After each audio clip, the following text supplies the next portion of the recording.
Hello and welcome all to the fourth speaker session in our series of Agri India Meets, happening as a part of ongoing Agri India Hackathon, India's largest agriculture innovation challenge, which is open for all and applications can be submitted on innovateindia.mygov.in by 20th of January.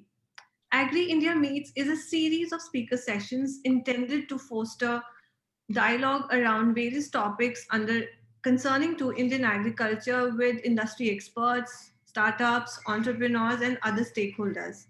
In the last three sessions, we have explored the topics as wide as futures of farm mechanization, recent trends in food technology and post harvest, market linkages, supply chain, and logistics, and in today's session, we have with us a panel of startup entrepreneurs and founders who have taken leap of faith, got themselves applied, been there, made their stories success, and with their sheer perseverance, grit, and tenacity. So it is gonna be a great session to hear from them directly what it takes actually to be an entrepreneur in this kind of an ecosystem. I would now like Dr. Neeru Bhushan, CEO Pusa Krishi, to introduce the panel and formally start today's discussion. Okay, thank you, Priyanka, and good evening to all the panelists and audience who are virtually connected with us. And I'm on my behalf and on behalf of ICRI, welcome you all in Agri India Meet 4th, focusing on startup stories for our Atmanirbhar Bharat. And you know that agriculture is a wide subject. It is contributing around 50% of the workforce is employed in agriculture, but the GDP contribution relatively is low, that is to the tune of the 17%. So here the innovations plays an important role. If you see from farm to fork dimensions, so every single step is requiring the innovation to increase the efficiency, to reduce the cost, to increase the productivity, marketing linkages, processing, infrastructure, storage, transport, and so there are so many things if you talk about. So everything you can pick any of the area, and there is a space for you to venture about it. And now I'm really proud to share the founders in panels today, which are incubated with us at Pusa Krishi. And you know that agri-tech is witnessing continued growth story across geography in the world. As of in the April 2020, you know that global funding towards agri startup was around 650 15 million US dollar, and the India's share is 532 US million dollars. So it's a huge, and every ninth startup is coming from globally is coming from India, means agri tech startup. So that's huge. And without wasting much time, I would like to introduce today's keynote speaker, Dr. Basavaraj, founder of Criyagen, Agri and Biotech, which is a plant science company that develops organic and bioactive farm inputs. Basu is a passionate entrepreneur and hails from the farmer's family, and have acquired his doctorate from Texas University, United States. He is actively working together with his team of agri academicians to help farmers to get the best of the technologies. So here now I invite Basu, and I think the today's session with Basu will be really very encouraging and will be eye opener for our young entrepreneurs. Thank you, Basu. Thank you very much, madam. I'm delighted to be part of this session. Wonderful. So quickly, I wanted to, can I switch over the slide, Selvakumar? I mean, can I do the presentation? Yeah. Please. Okay, great. I will do this one. Yeah, share. Great. Wonderful. Can I, is my slide visible? Selvakumar, can I get Yes. response from you? Yes. It's Wonderful. visible, Vasu. Please. Wonderful. So thank you for the opportunity. I'm going to share my, quick background. Madam mentioned I'm Agri graduate, BSc Agri, MSc Agri, went to Haryana, PhD, Texas A&M University. I had a privilege of knowing Dr. Borlaug personally, sitting across and understanding the science of agriculture. After many, many years, or more than a decade and a half, I'm sitting here to share Agri Tech. 20 years back, there was nothing much of technology, but it was more of science. So today I will share my Atmanirbhar Bharat stories.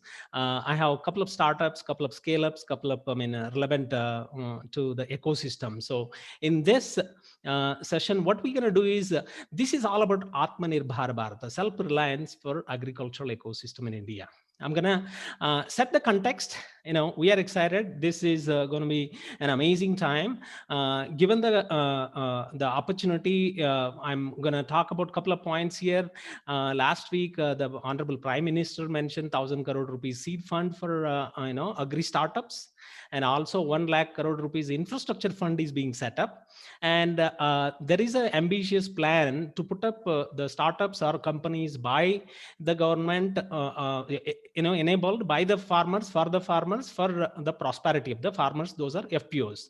And also I was privileged to be part of the doubling farmers income strategy group, where the Prime Minister's PM's favorite is to increase the farmers income by double in another couple of years. So, and as I mentioned, agri science to agri tech. I think pretty much all the participants and everybody knows the difference between agri science and agri tech. Tech is enabled by data. Tech is enabled by technology of various kinds, which plentifully available in other industries like fintech or communication, social media, and all of that. So with this, I think we are going to look at the agri startups, which are going to be the opportunity owners here, shall contribute to self-reliant India, or self-reliant India in the context of agriculture.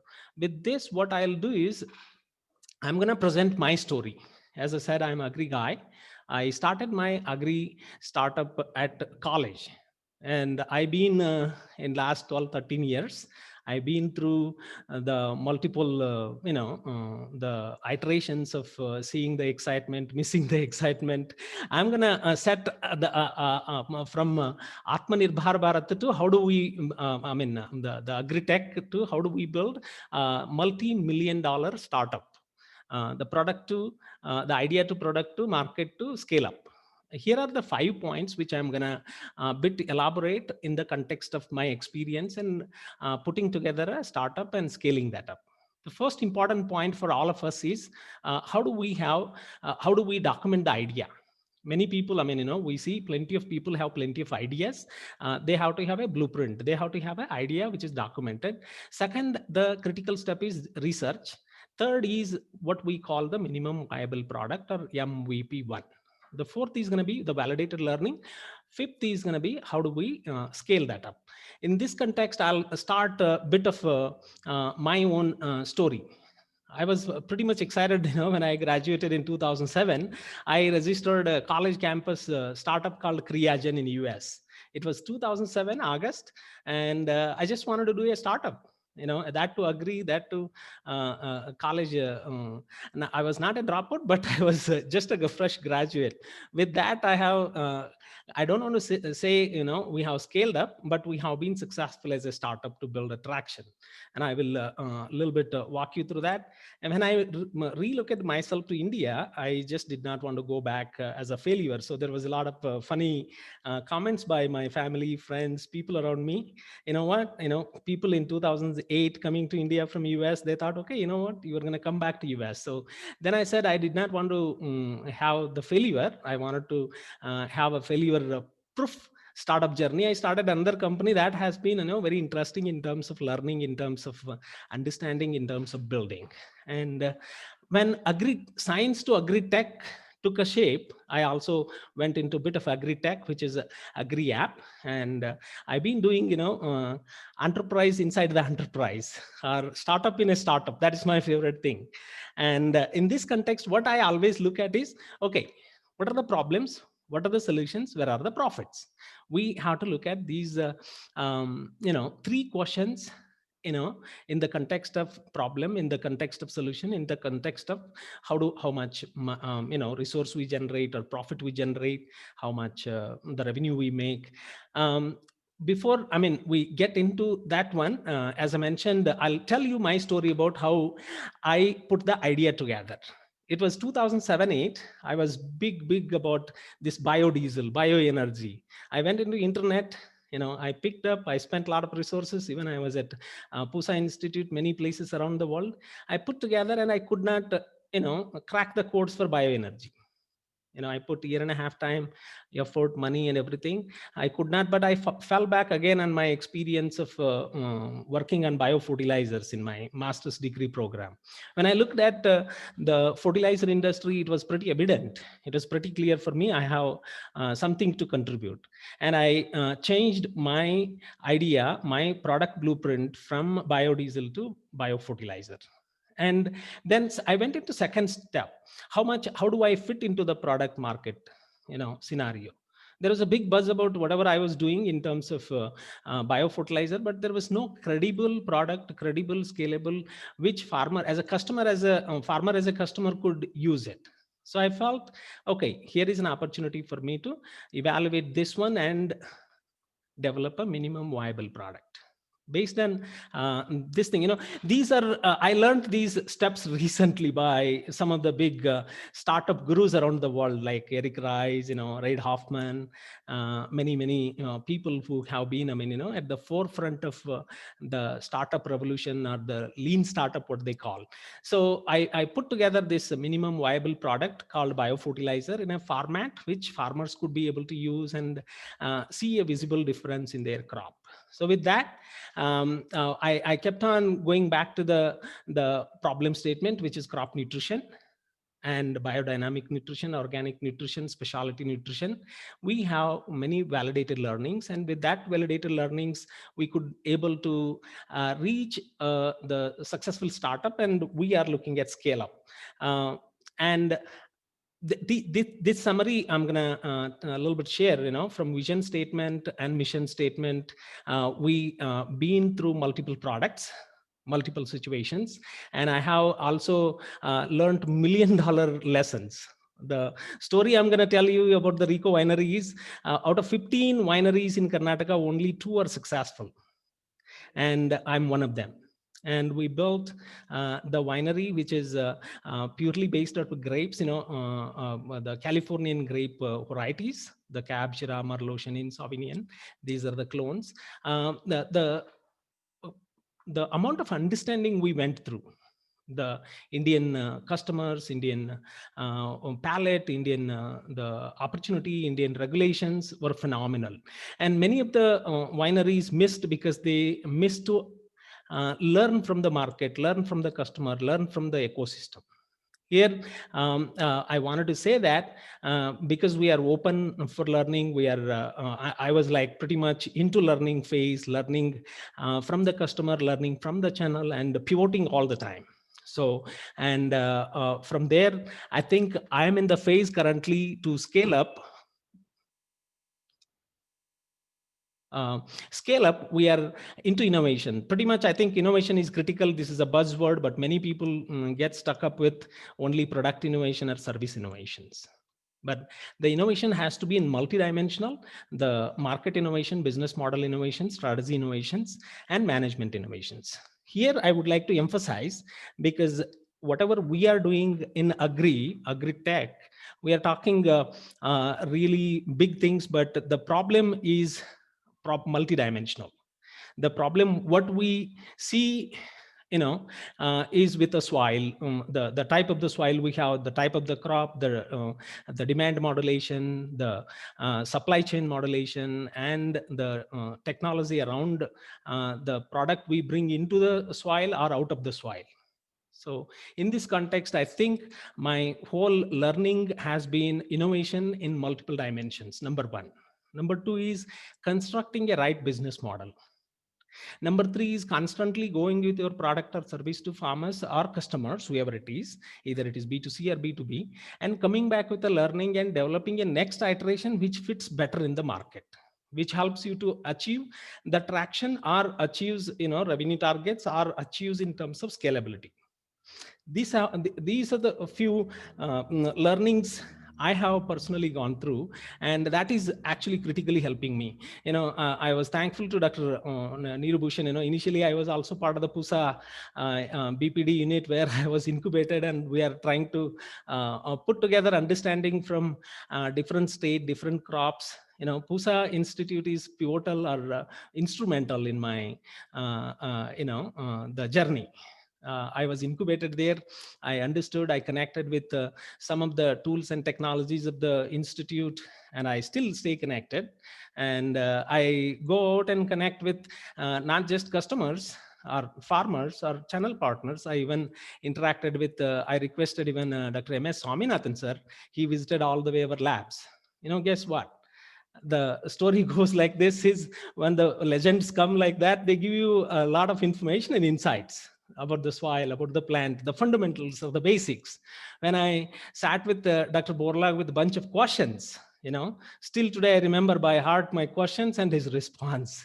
Those were very fundamental. I was talking big stuff and big questions with him. He said, "Young man, here is my advice, but you have to go back to India and work." That was inspirational. That was like pivotal in terms of setting my direction. So my take is, a lot of the startups currently, missing to understand the problem statement. And we have to iterate the problem. Once we map that as the plan or the blueprint, we have to get deeply into design thinking mode. Okay, what is design thinking? I don't want to become again more of preachy here. I want people to use design thinking tools. Okay, design thinking tools to help connected with stakeholders, and especially the customer, be it B2B or B2C, whoever it is. This design thinking process will help us come robust. And once you have that the plan or the product in place, you have to bump into the market and see what the customer or the stakeholders say about it.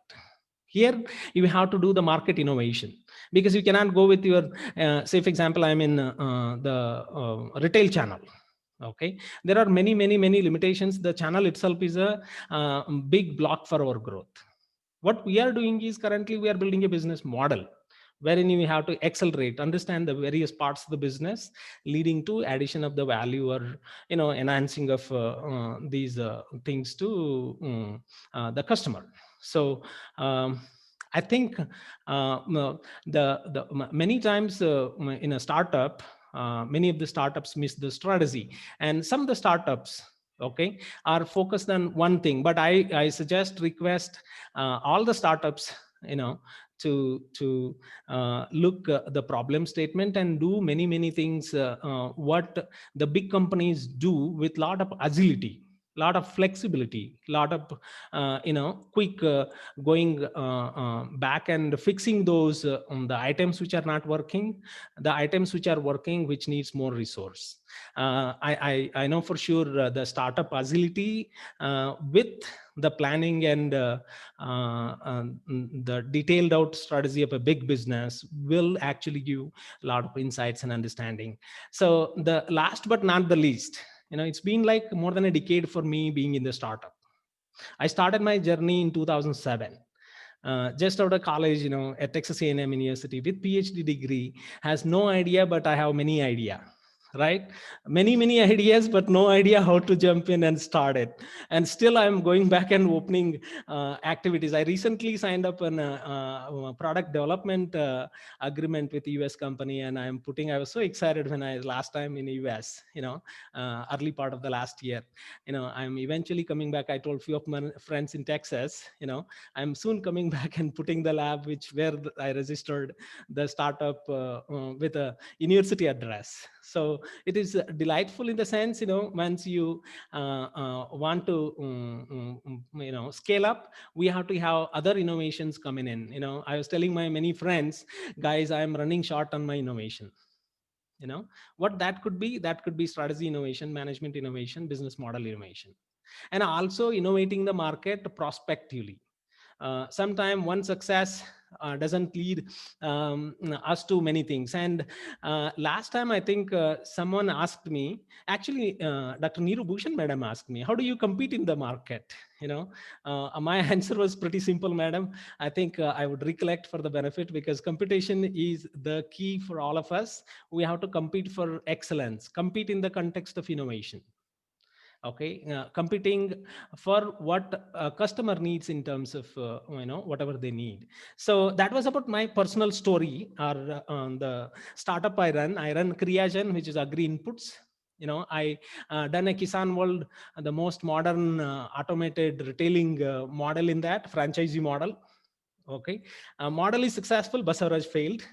I wanted to tell you my true story today, not the one story where you have only the pleasure and missing the pain parts, right? My that initiative took, and some of the retail stores are doing phenomenal. One guy has crossed 12 crore rupees business, and he's opening his third store.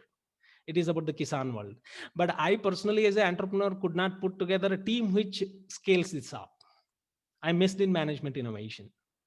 That was a wonderful model. I went, consulted who's who of the industry, like McDonald business model guys, and bought the model, built up 50-page document, signed this, but there was no team to go and execute it. Now I'm rebuilding around that experience. This is around 6-7 years back, when I got into Agri Inputs retailing. I know all of the input retailing is not transparent, not pro farmer, and there were a lot of limitations with the distribution model itself. But to add to that, the transparency or data or inventory excellence is missing. I'm working with some of the big companies. I love to work with them. It's not about the margin. It is not the the price or profits you make. The first thing first, there should be the transparency. There should be your plan should be executable, scalable, and you can get the feedback, and with that feedback you go forward. So if that kind of channel exists, I think you can really take the entire startup initiative to where you cherish destination. So I think I mentioned about a couple of things. Now, how do we as a startup? I know many of the participants or startup today come from various background, 0 year experience to probably some 20, 30, 40 years experience, right? So startup is an idea, startup is a passion, startup is a purpose, startup is putting all things together. What matters to you? And once you hit your first customer, you sense, okay, he's getting delighted. You need to think about how do you make this viable. Many of us, many of my friends says, okay, how much money you raised? Well, the money game is only one part of the game. I've been very active in startup communities. People talk about raising money. Friends, Agri culture is not that game which is played by other startups. Let's play that game when it's needed for us, but getting into this one is not that easy, because we are in a different ecosystem where farmer, soil, crop, many things are there. Today I am kind of noticed by many people. In 2014, let me tell you, I got a check of 20 the premier investment company, venture capital came and cut a check of 20 crore. I did not have any idea about too much details about the VC money, how it works. I quickly got an advisor. And meanwhile, guess what? I built a credibility with my bank with my previous experience. Banks funded me. An advisor was so honest. He said, don't take the VC money. Today, he's a good friend of mine. He advises still, and he's building, my growth story. So in the story, what we are figuring it out is, okay, how do you connect with your principles, your values? However, money is very important. If you are raising money, let me tell you, on other side of the story, we have to raise a lot of money.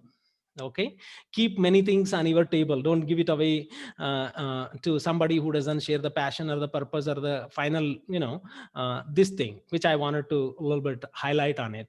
But however, as I'm repeatedly mentioning, the money is very important, but money is not everything. If you are raising money, raise lot of money, so that you are not resource constrained but full of resources. So I mentioned about the design thinking. I'm going to tell you a little bit about shuhari. This is a Japanese term. I almost closed, my winery business in 2011-12. I got into all kind of trouble. Nobody's drinking the wine because I made a wine in French style. Right. I got a guy from California. He made a wine thinking, I'm going to make, I was like all over the world, telling, all my friends around Japan to Africa to everybody, I made wonderful wine, but the same wine is not drunk by anybody in India who are, the foreign exposed learned people know the wine. Right. So I hit $1 million loss and dead end. Guess what? I quickly go back, pick up the local variety of grapes. I build another product that picks up in a big way. And then I'm selling premium wine, because your customer segmentation, learning where you want to sell, what you want to sell, the product. You see, if you take an example of the phone, you have different customers for iPhone. I was trying to sell iPhone to the rural customers or farmers. That was a big limitation. So the real world out there is in multi-dimension with multiple factors, variables, problems, issues, opportunities. We have to be always vigilant. For doing this one, this Japanese terms comes to my mind, shuhari. What is this shuhari? It's like you becoming an artist or a musician. In the first phase, what you do is you learn as a student, you learn as an innocent. All startups should have that innocence to begin with, because typically a startup wants to solve the biggest of the big problem, right? And in the process establishes a game changer, disruptor, next big thing. So we should have that understanding of, okay, we are gonna start this with innocently. But when you get into the game, you have to be intelligent. You have to be like, what I tell my team is like Mahendra Singh Dhoni. You need to know the game very well. You need to read the game. Once you read the game and you have a break even, then you have to become intuitive the sense. You need to figure out what is next big thing. You need to visualize, you need to have a gut feeling coming from your guts. However, you need to keep on reading, learning, gathering data from many people in all the dimensions, in all the possible directions, from all advisors. Have many advisors who have some sort of expertise, knowledge. So these are few of my stories, or learnings, or understandings currently. I think my time is up. I did not want to run over my time. I think I would love to take the questions and share, some of my specific stupidity, or whatever we call that, mistakes which led me to bounce back with a good product, or intuitively I built a product which is scaling up. And we need to be persistent. We need to be doing whatever needs to be done by whatever the gurus or the people who says out there in for all the startups. With this, I think comment and I think my story we would like to bring, with the Pusa is, Pusa Krishi is leading the effort. Madam, congratulations to all your efforts consistently for more than half a decade. I'm delighted to be part of this one journey as a soldier, as a startup, whatever you call that. I am all your fan and the soldier for the initiative, madam. Thank you, And I, Basu, for yeah. your for sharing your insightful journey. So I'm very happy to see you here today and giving the wonderful experience and sharing your story. And I really appreciate the facts that you have highlighted, like the flexibility and agility is the, I think a startup should embrace this with graceful. The flexibility and agility. If you are not flexible, then there will be a problem. And another is you should understand your ecosystem very well, because let me tell you, the agriculture ecosystem is different, which Basu has very rightly pointed out. because for Basu, it was in a positive point that he is from the agriculture background, but most of the innovator are not from agriculture background, but we need them, we need their talent. So for them, it is really, really very, very essential to have the agriculture knowledge, because it works in a different way. Adoption of the technology works in a different way. The adoption of the customer acquisition is different, how the customer is going to behave, what is their adoption capacity, what is their paying capacity. So it is a lot of work. So you should do your homework properly. And with this, now the last but not the least, that money is important, but your values are much more important, and your principles are much more important, and financial management, innovation management, business model management. Basu, you have really wonderfully highlighted those points.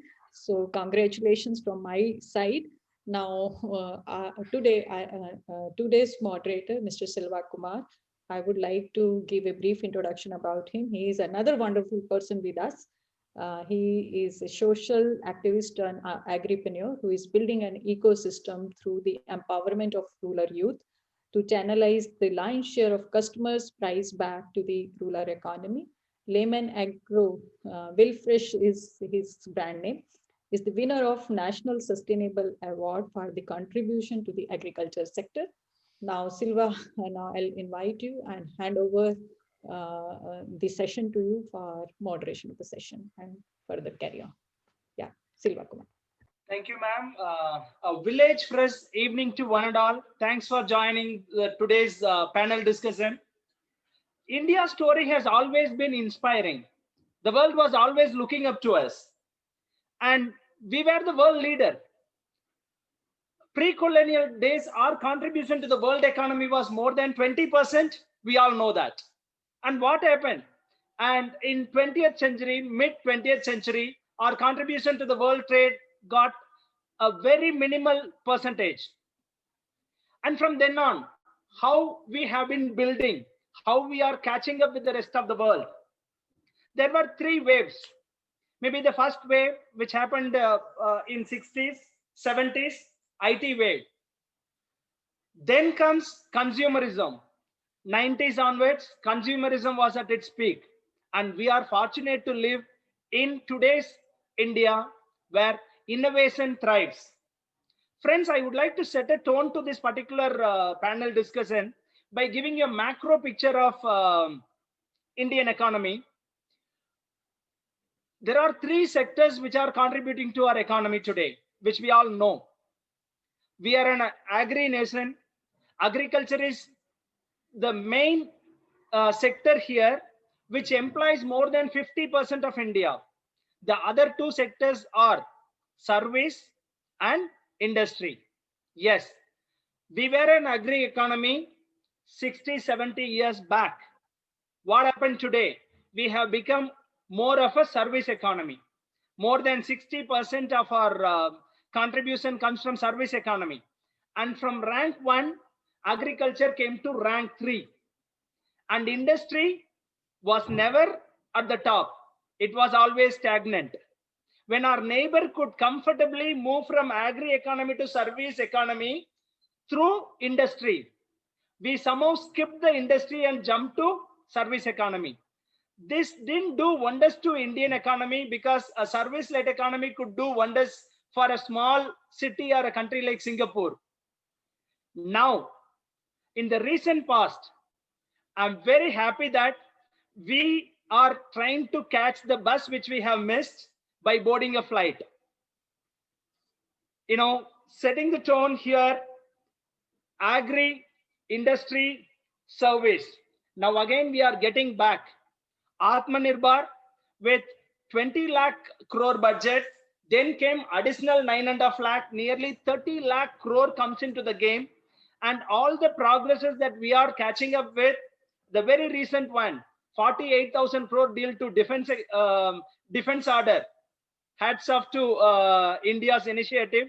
And we have started looking at the basics now.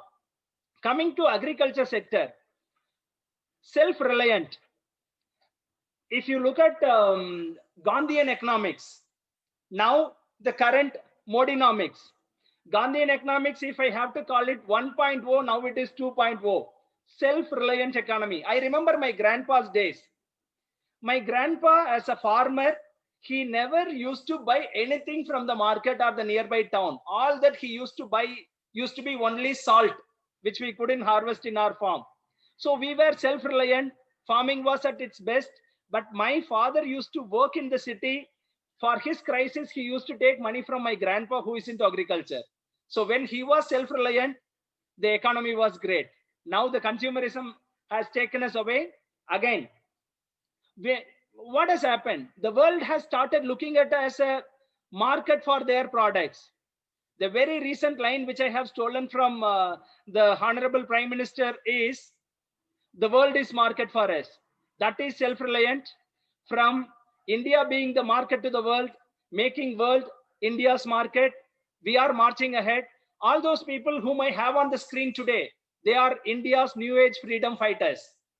And over to them, I will tell you the structure for today's panel discussion. And none of us will talk for 2 or 3 or 4 minutes at a stretch. First round, 1 minute each. All my panelists will introduce themselves. Then we will again come back, 2 minutes each. We have something interesting for you. And finally, 3 minutes each. And at the end, it will be over to you.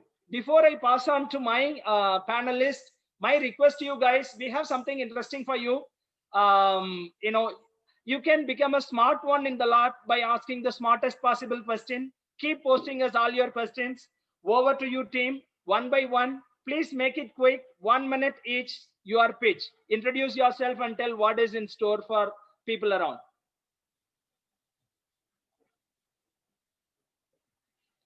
And Ashish will start first.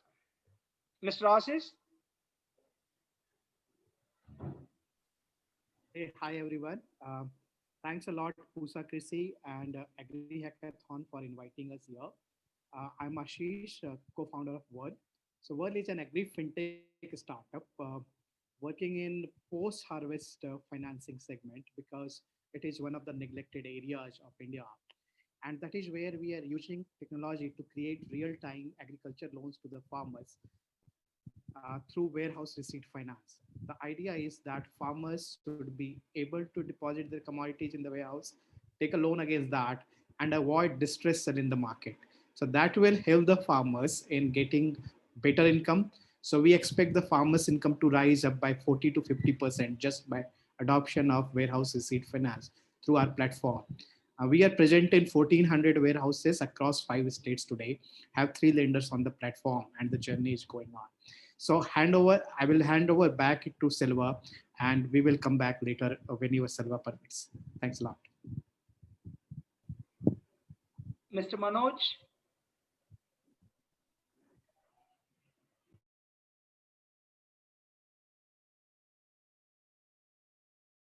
Manoj, unmute yourself, please.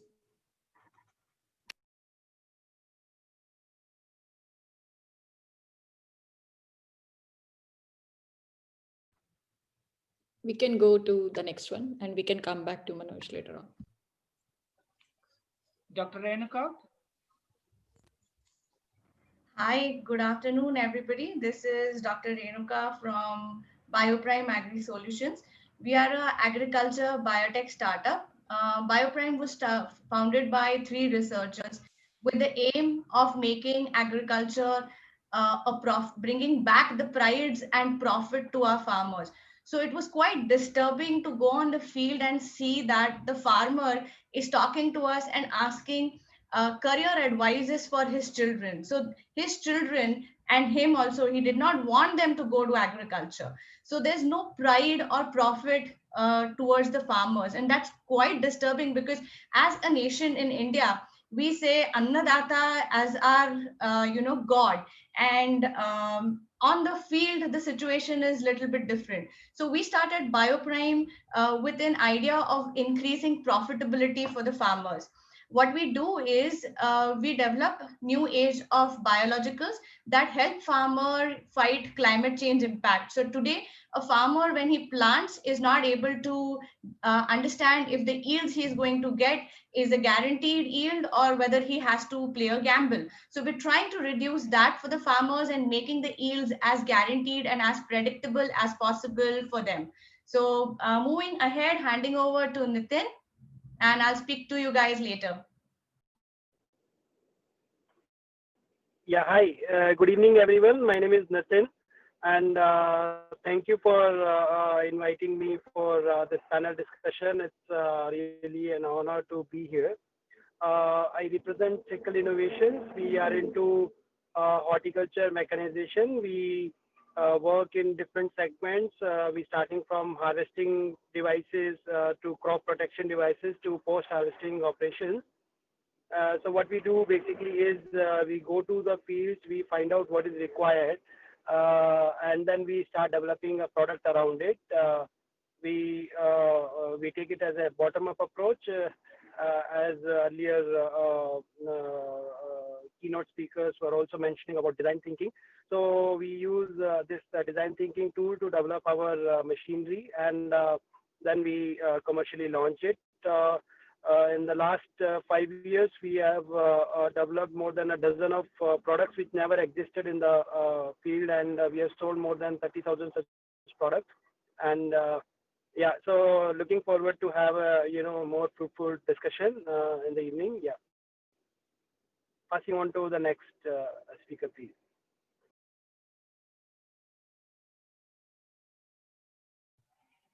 Siddharth, it is your turn. Siddharth. Hi, I am Siddharth. I am co-founder of BharatAgri. BharatAgri is an app-based platform that provides personalized consultancy to farmers. We help them increase their productivity using data science and real-time monitoring. We are among the only few companies in India that has been able to successfully sell advisory subscriptions to farmers. Currently, we have more than 45,000 paying customers on the application who have bought our advisory solutions, primarily focusing on in Maharashtra, but now also expanding to other Hindi-speaking states like Madhya Pradesh and Uttar Pradesh. And on an average, a farmer who buys our subscription sees an increase of 30% in terms of productivity and a reduction of 10% in terms of cost of production.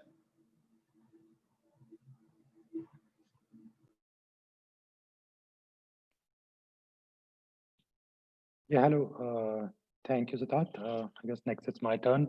So I'm Sukhmeet. I'm founder of the company A2P Energy Solution Private Limited. It stands for Agri to Power. We started this organization in 2018. The aim was threefold aim was there. One was we see every year a lot of crop waste being burned. Approximately 35 million tons of straw is generated every year from at least one crop, which is rice. So we work with farmers on straw collection, and then we convert that into biofuels. Then we are working with industry basically to help them replace fossil fuel with the biofuels which we make. So idea was to one is reduce pollution, increase farmers' income, and third was to replace fossil fuel with biofuels. That's the introduction. Rest we will discuss in the next phase. Thank you. Manoj, can you please introduce yourself? Manoj, unmute yourself, please. Hello, myself Manoj Maurya. I am a founder of Delmos Research. Delmos is started with the hope that one day we will remove adulteration from our nation. So in this sequence, we have innovated some very rapid test strips that can actually detect and control the adulteration at each and every level of milk marketing and milk production system. So this is all about Delmos, and we are continuously innovating and developing the new products so that farmer can get their better price at farm level, and consumer will also get very good quality milk. So thank you. Next. Thank you, Manoj. Friends, we are done with the intro round and hope you got the clear picture about who are all there in the panel discussion today. It's my turn to tell who I am. I am running a company called Laymen Agro Ventures Private Limited. VilFresh is the brand, gifting village way of life to urban Indians, connecting the farmers and urban consumers through the empowerment of rural youth. We own the first mile, that is farmers, and the last mile, and there is nobody in between. So the cash flows between the customer savings account to company's current account and company's current account to farmer savings account. So we are channelizing the lion's share back to rural economy. And when it comes to impact, what makes this team so unique today in this panel discussion? And all these gentlemen and women, they have pitched into the game, they have jumped into the game, and they are swimming hard. Agriculture sector thriving hard to get back to the pole position again with the participation of all these young entrepreneurs. So in agtech, agri space, people are valuing us based on the impact we create. And this particular round, second round of our panel discussion, I would request my team to share their success stories, the impact, and their role in strengthening self-reliant local economy. If you ask us, VilFresh, what we are doing, farmers get to sell directly to the customers. The local producers get to sell directly to the customers. And again, we are connecting customers and customers where one homepreneur gets to sell to the other homepreneur. So this is how we are building self-reliant local economy. To throw a simple example, tapioca chips, which is made by Renuka auntie in one of the houses in Coimbatore. The tapioca is harvested in the outskirts of Coimbatore, and the oil which we use, groundnut oil, which is again the groundnuts are harvested in Coimbatore outskirts. The oil processing unit is in the outskirts of Coimbatore, and we are selling it. The 100 rupees given by the customers is getting circulated well within. So meeting the local meeting the local demands with the local resources so that you build a self-reliant local economy. We will talk more, and I request again Mr. Ashish to tell his take on the contribution towards strengthening the agriculture sector or working towards a self-reliant India. Thanks, Silva. So, as I mentioned, that we are on the post-harvest financing part, but I would like to talk about how the agriculture sector can contribute towards Atmanirbhar Bharat. So, as Renuka mentioned some time back, that farmers don't want their sons to become farmers again. So, but in our opinion, what we see that today, agriculture contribution to India's economy is around 15%. But the people who are dependent upon this sector, as Neeru ma'am said some time back, is around 50%. So it means that that's a huge imbalance, and that is something which needs to be corrected for agri to contribute towards Atmanirbhar Bharat. And that is where, as Mr. Prime Minister, Mr. Modi said some time back, that the farmers have to stop, not only have to become from growers to entrepreneurs. So they have to move from just from growers, where they are getting some 10 to 30% of the market price in their pocket, to entrepreneurs. They have to take it the journey from the farm to fork, and that is where they have to play the role instead of larger organizations have to play the role. So the village level entrepreneurs, area level entrepreneurs who come from the rural area themselves, who can add value addition processing, who can do the market linkages on their own and provide the supply chain connectivity there. That will be very important, in my opinion, for agri to contribute in Atmanirbhar Bharat. And that is where I believe that government's policies also have to be shifted. The focus also have to shift. It is happening currently, like 1 lakh crore rupee have been allocated towards the agri infrastructure fund by the government of India. But right till today, most of the focus is on uh, how we are getting the farmers to get better yield. Important, no doubt about that. But what happens after yield? Where they are getting the prices? So those are the important factors which have to be built into. The policies have to change. More and more farmers themselves have to be taken. FPO is one good initiative into that. Directly to the level of the corporate itself. So from we talk about B2C structures, we talk about B2B structures. I believe it has to be farmers to corporate, F2C structure, which will really help this agri economic to grow and contribute better in Atmanirbhar Bharat's journey. So that will be my 2 cents on this, how agri can contribute towards Atmanirbhar Bharat.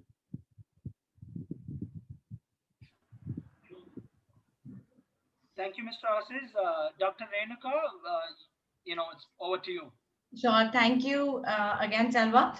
So sharing about Bioprime. So we started Bioprime in 2016.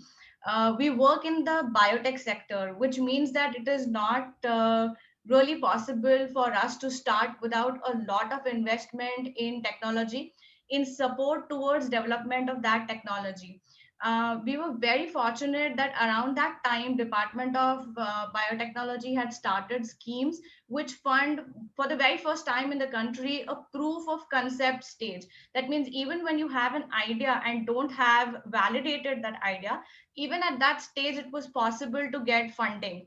So we applied for that schemes and got the seed money or the grant money to begin our technology development. So that's basically how Bioprime started, with the support and the schemes of the government itself. So the reason we chose to focus and specifically address climate change impact was, in 2016 we were working with farmers in Narangao area.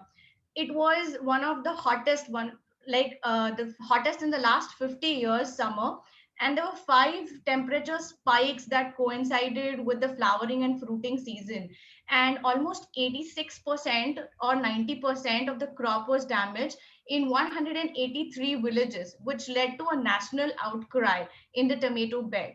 Here, when we were working with this farmer, we found that they had done everything. They are very intelligent farmer. They're diligent farmers. They had done fertilizer application on time. They were using the latest of technologies that were there, hormones. You see it.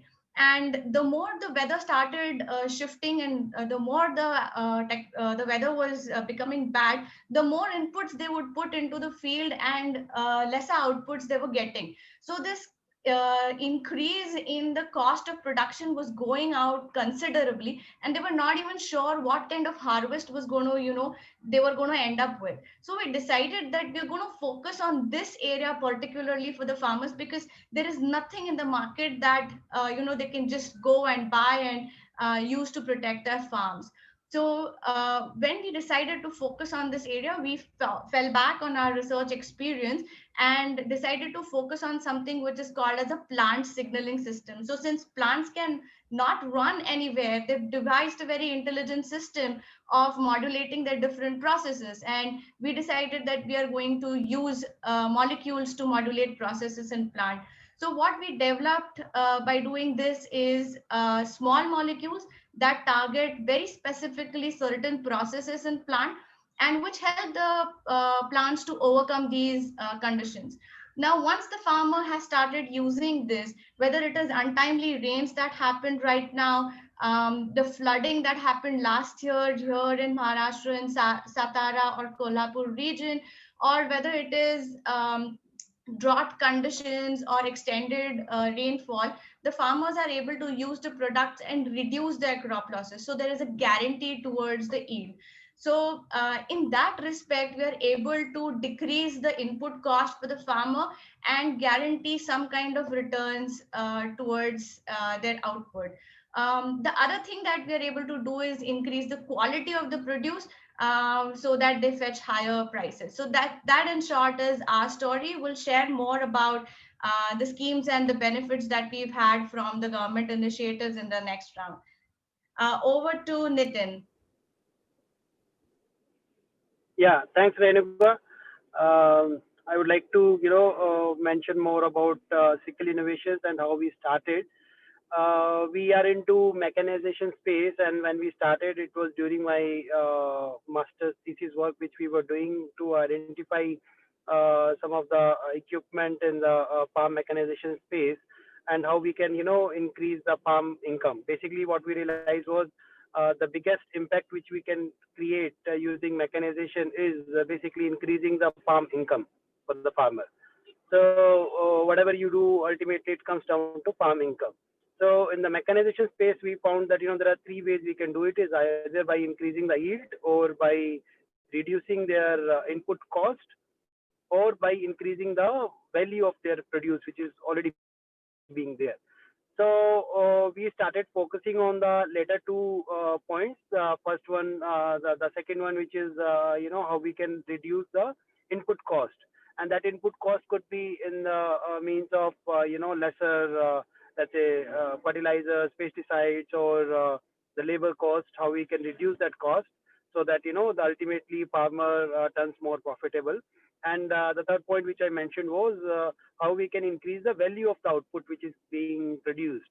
So in these lines, we found another interesting gap in the market, and it was that most of the products in the mechanization space were generic, very generic. Like, for example, we have a tractor, and the mechanization space, we only have a tractor. It starts at tractor and it stops at tractor.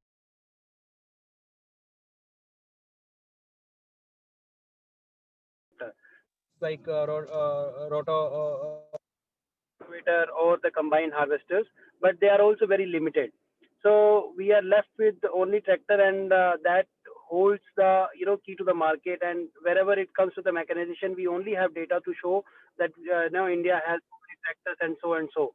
But that is not the case in the mechanization. What is required is more crop specific solutions, and that is what we started building.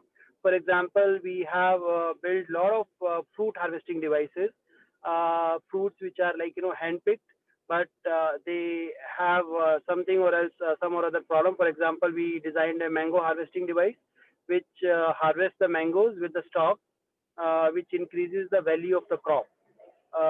It fetches 10 to 20% extra for the farmer, so that adds value to the farmer, that makes him more profitable. And that is what the kind of impact we see.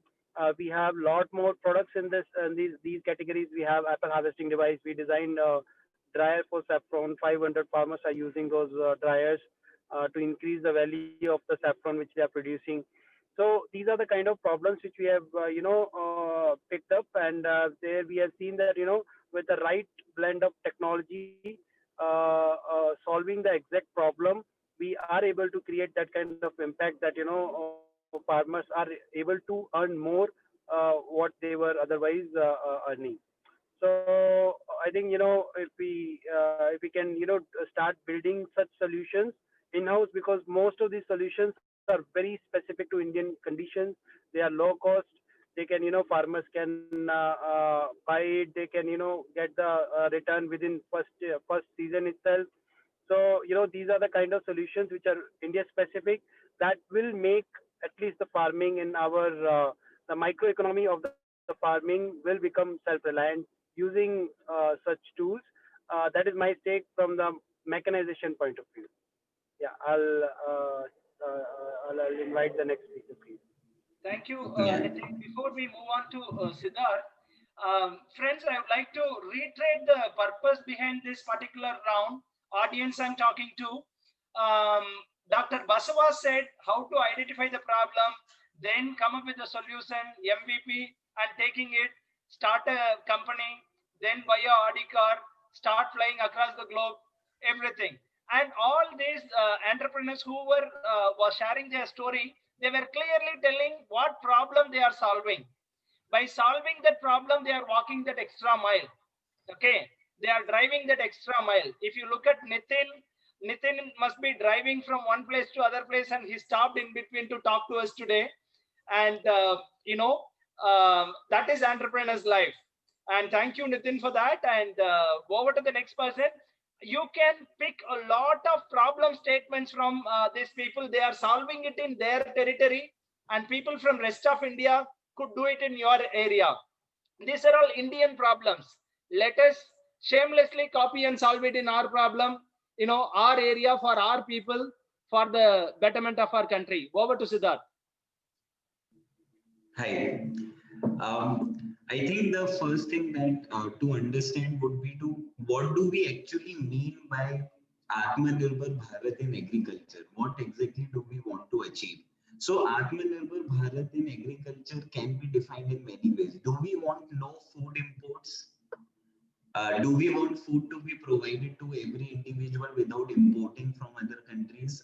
Do we want to stop all subsidies in agriculture, which indirectly also means that all the farmers should earn so much money that we eventually don't need any subsidy in agriculture? So what is it actually? How can we define Atmanirbhar Bharat? When we started BharatAgri, our vision was that maybe by making farmers sustainable, by helping them earn enough money, we can achieve independence in agriculture. We may not need support of any government subsidies also. How do we help farmers earn enough money? Right before me, Nitin broke down this problem into two parts very beautifully. First is help them earn more money by producing more food, or help them reduce the cost in hardware or labor.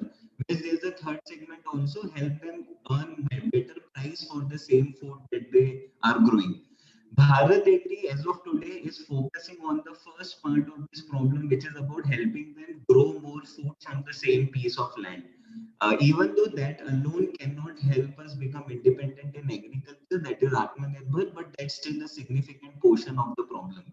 So when we entered into agriculture and observed the current space, what we learned was that the current advisory solutions are very generalized. Farmers who are growing crops in different districts of the state are getting the same advice from different extension programs, which is very shocking, right? Even within the same village, the soil and water is changing. So that particular idea gave birth to BharatAgri, where the advisory solution should be highly personalized. That means today we have reached a stage where if there are two farms in the same village growing the same crop and the same variety, they will get different advice because their soil profile is different, their history of the farm is different.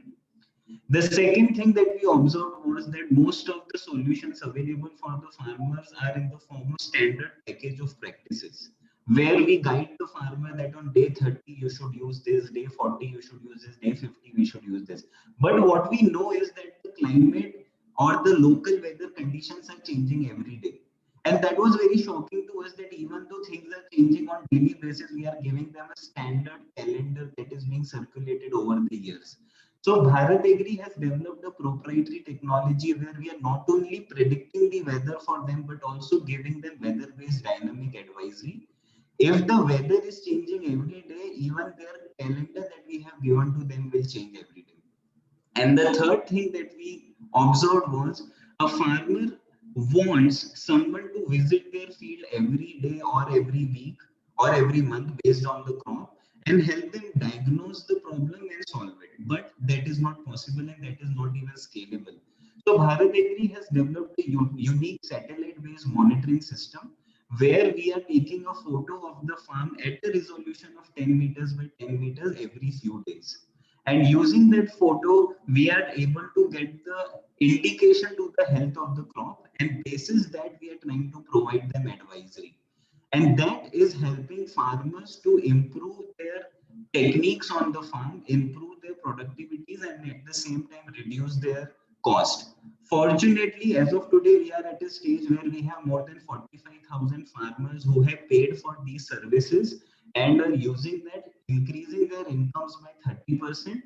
And at the same time, we are more than happy to partner with other players who can provide their innovative products to our farmers. So like we'd be more than happy to partner with companies like Sickle, like Bioprime, or other companies who have their own expertise in their products. They have their own expertise, and they can bundle their solutions inside BharatAgri services and somehow find a way to deliver it to them.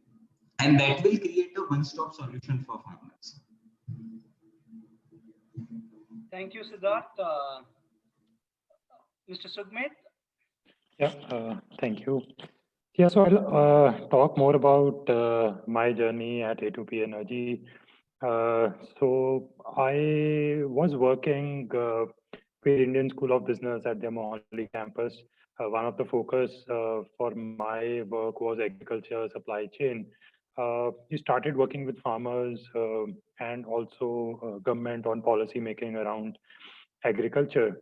One of the projects which I was assigned was on why don't farmers diversify, and the specifically studying on the wheat rice cycle.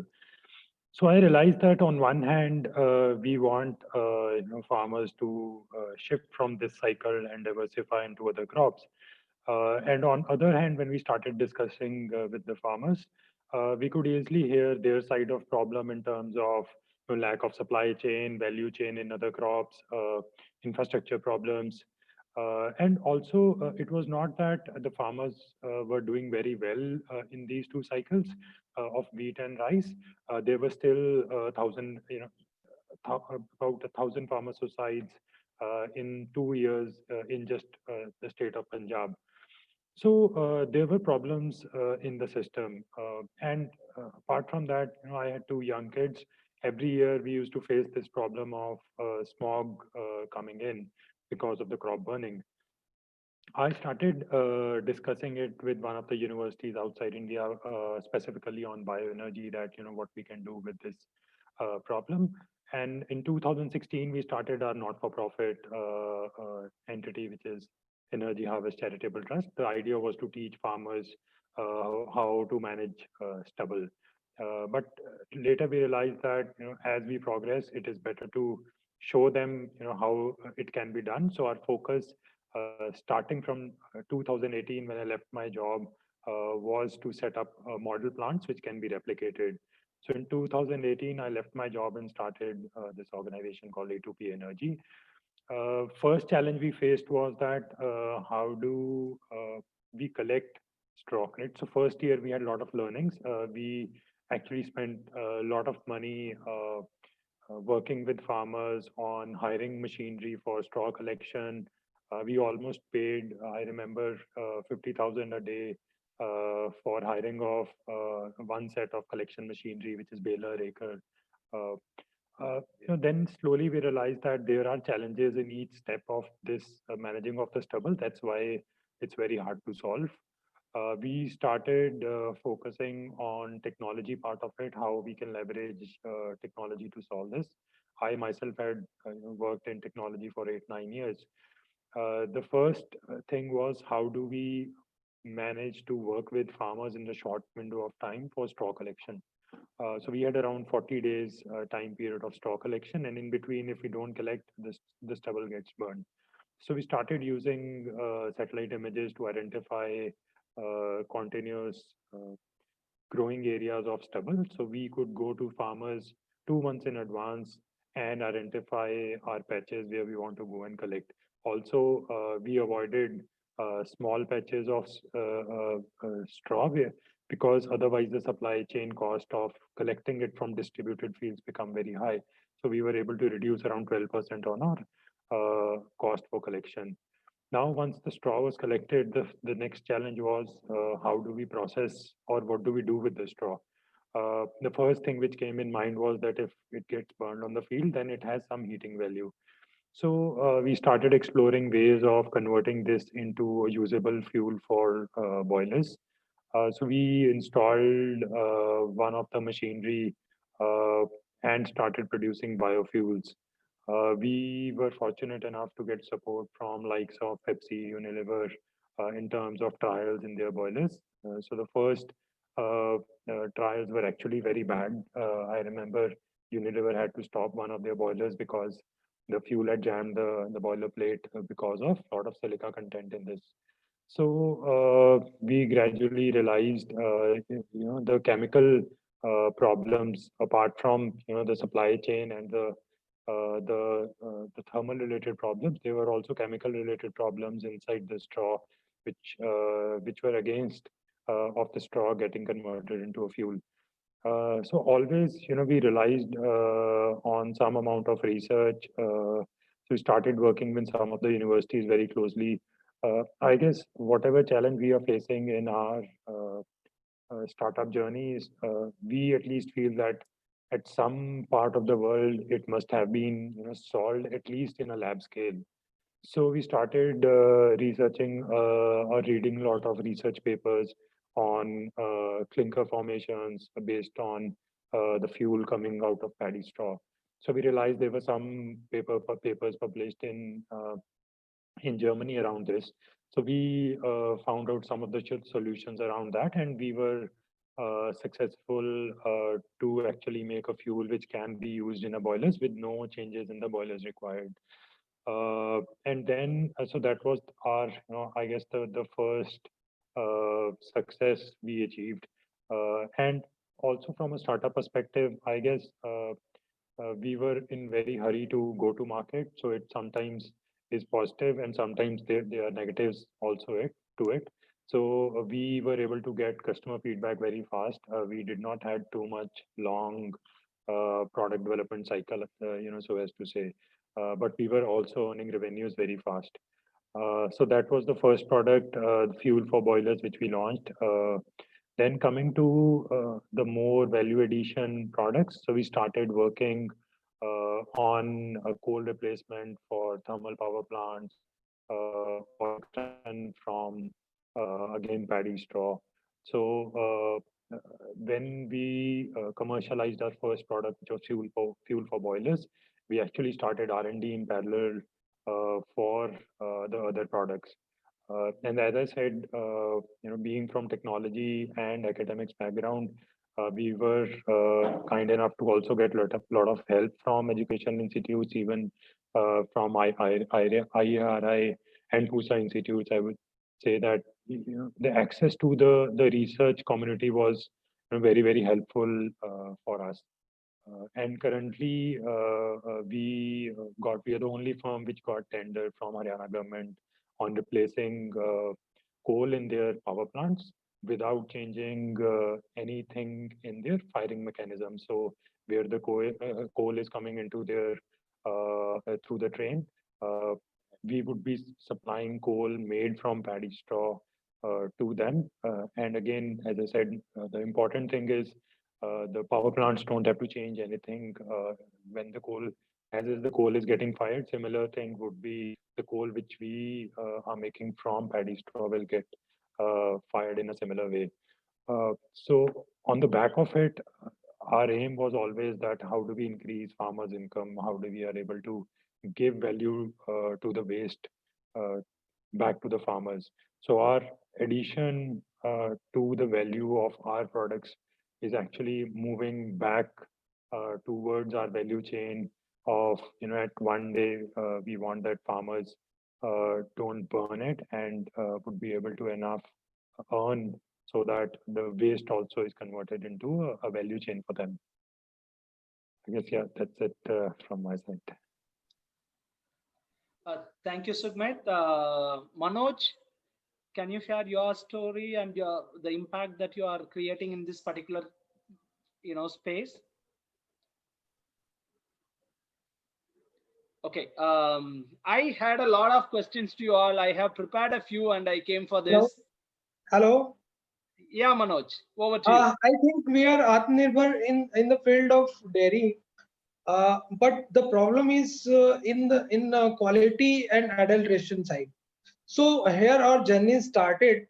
We worked with the farmer in my previous company, and then I found that farmers are not getting their right price just because of the poor quality, maybe, or maybe our cold chain system, poor cold chain system. So we have started our journey in 2017 When we meet one of our scientists working in NDRI, and they suggested us, we gone there for some other ideas, but they suggested that why not you are doing this. So suddenly we click in our mind that this is the current burning problem, milk adulteration, because everybody, I think, safe milk is the first right of everybody in the whole world.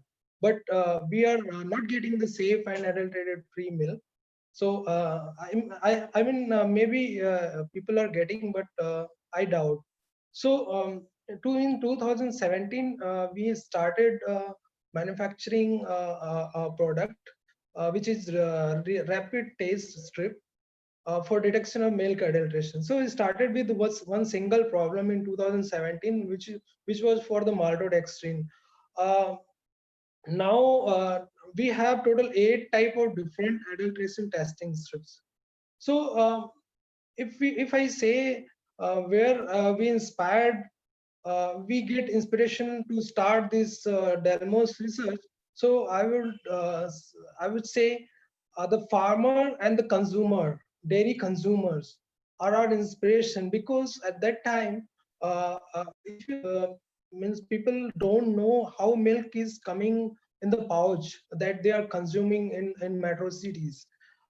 Actually, milk coming from villages in a part of, in a bunch of 4-5 liters, and there are very 80% milk is coming in form of 4 liter 5 liters. And people don't know why those farmers are giving milk just to earn something, because but maybe because of the quality and demand, maybe there are so many malpractices, adulteration, they are not able to get the right price that they deserve. So that's the another inspiration. And on the other side, if we see, consumers are also not getting the right quality of milk. So we are on the other side, we are Atmanirbhar, we are the largest milk producer in the world. But if we see other side, our consumers are not getting the good quality milk, and the farmers are not able to get their the whole price. So where is the problem? So problem is the tool that can actually enhance, empower the customer, farmer, and every and the industry also.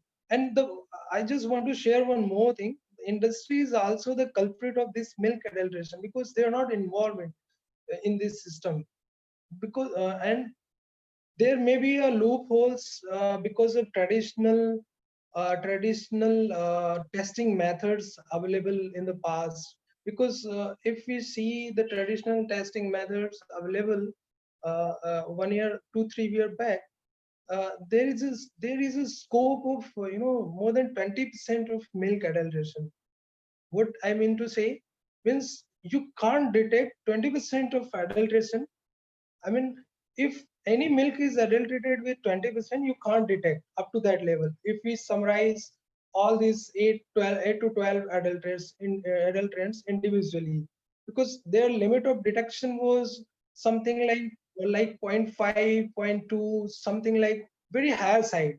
So we just gone through all these problems, and we identifies that if we can detect the at certain level, which is up to the traces like 0.005%, 0.05%, then we can actually control the whole milk adulteration problems. Otherwise, nobody can control, because if we give some scope, then people may do some wrong practices. So here we started our the Delmos story, and the farmers and the consumer was our first inspiration. But with only with inspiration, there is no success story. So motivation is also required. So our scientists, when I was in NDRI, so our scientists, Dr. Rajan Sharma, Dr. A.K. Singh, then they motivated us. And Dr. Rajan Sharma was our mentor also, and we have one more mentor. He was from dairy industry, Mr. Kuldeep Sharma. So they motivated us a lot, that this to always told, you are on the right path. Just go ahead and stick to this adulteration. I mean, food safety kits. But only motivation and inspiration can't make a success story. So there is always oxygen required. So I mean, support. So the incubator like pusa, AIDEA, and NDRI, uh, and IIT Kanpur, so they supported us a lot in terms of seed funding, technology inputs, and market linkage connectivity. Thank you, Manoj. Thank you for sharing this. Yes. Okay, Manoj, will come back to you. I think there is some connectivity issue at your end. I couldn't hear you. Okay, one thing that all the panelists were emphasizing on was very clear. What they are doing is supporting farmers. If you look at any other startup sector, they try to minimize the role of human beings. They try to hijack some portion of the business, but only one tech business, which is ag tech, that is done to strengthen the farming community, that will always be built around farmers. And Ashish was emphasizing on youth coming out of rural India, and Dr. Renuka was talking about the challenges faced in rural India. The problem statement is pretty clear here. Let us take any business in the world. They buy their inputs at a wholesale price and they sell their outputs at a retail price. Nitin was talking about it, how to bring down the cost of farming by cutting the input cost. But only in farming sector, the farmers buy their inputs at a retail price, be it cattle feed or fertilizers, seed, everything, and they sell their outputs at a wholesale price. Now the directional change is coming. There is light, and one or the other way, these startups are contributing to it. And I have prepared a lot of questions to each and every one of you. Now I feel that I have wasted my time doing that. I got several questions from people listening to you, and it is directed to you also. So that made my job very easy. Question number one, and these people are winners from the contest, and their question made them winners. Thank you, guys. Keep posting your questions. We will take it one by one. And Devrat Bisan has asked, how can community supported agriculture lead to financial equilibrium in small business? I think Ashish is the person to answer this question. I repeat the question. How can community supported agriculture lead to financial equilibrium in small business? Sure. Uh, See, in India, uh, we have traditionally kept farming as a farming has not really connected with the businesses that way. Farmers have been producers and they have been sellers, as Silva mentioned, as the wholesale price. And from there, the small businesses take it up.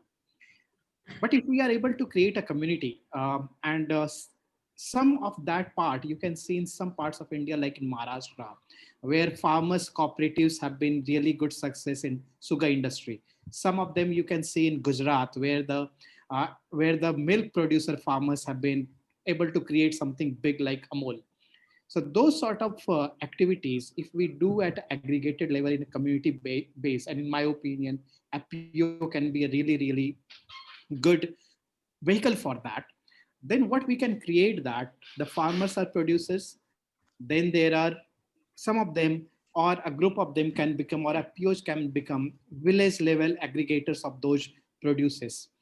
They connect with the corporates, large corporates directly, and that way they create an integrated chain wherein the financial benefits are passed on from the buyers at the end of the from the retail buyers or corporate buyers directly and through via the mechanism of communities.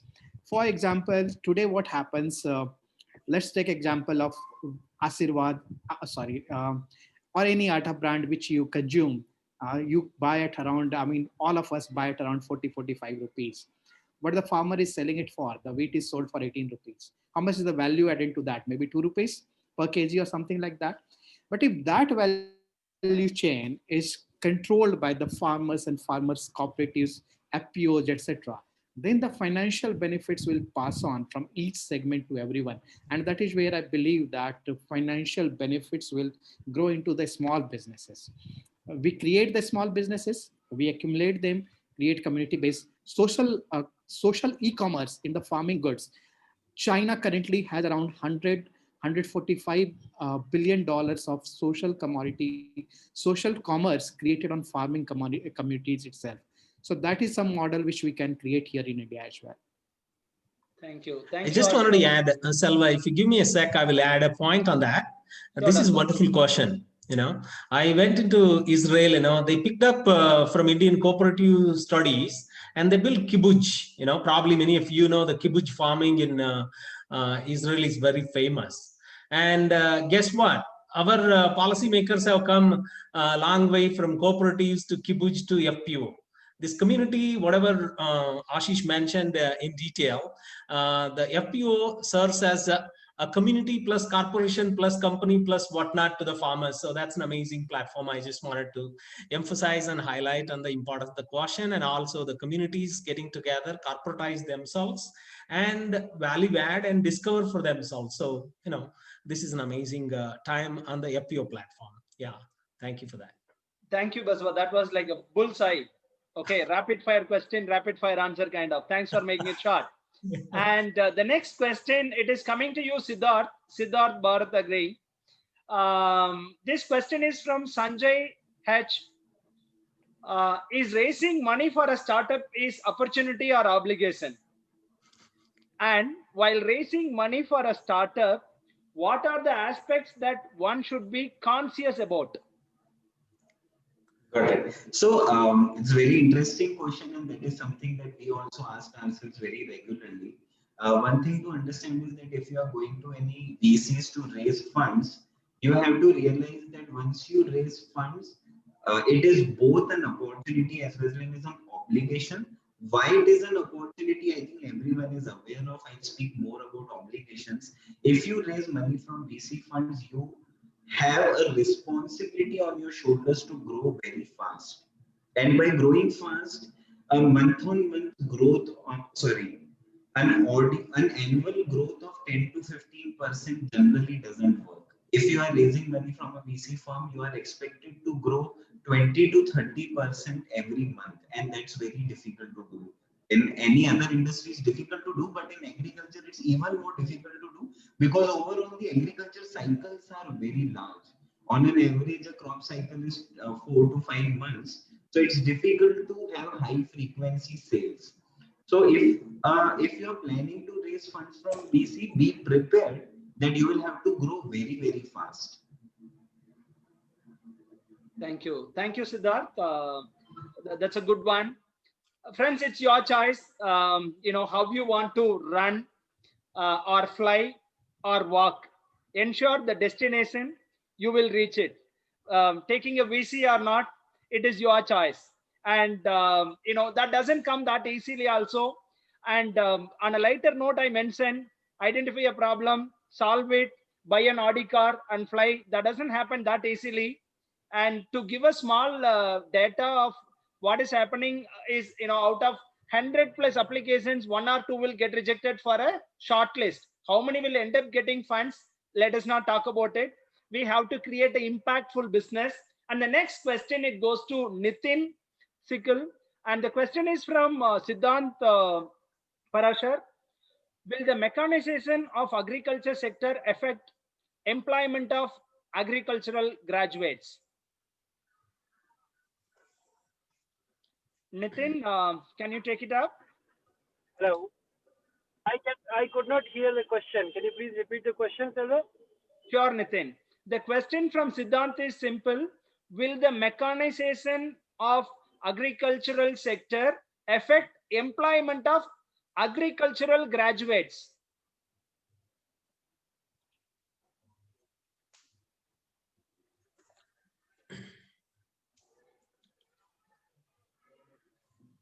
Nitin, you have to unmute. Nitin, kindly unmute and answer, please. Yeah, sorry. So, Selva, there was some network issue, so you need to please repeat the question once more. No, we are mechanizing the mechanization at agriculture sector. Will it affect employment for agricultural graduates? Employment for the agriculture graduates? Yes. Yeah. Yes and no. I would say, let's say if I talk about the scenario, I can fill in for, I think he has some technical problem. Can I fill in for him, Salva, if you don't mind? Yes, please. Hello. Yeah, I think it's a yes. For the fact that you are bringing agriculture engineers, agriculture graduates to mainstream, and there is a potential that you are creating the whole ecosystem of engineering. While bringing efficiency, obviously you bring more the opportunity for agri graduates in specific. You may lose some of the jobs like labor jobs, but for sure for agri engineers, agri graduates, there will be plenty of opportunities, plenty of jobs.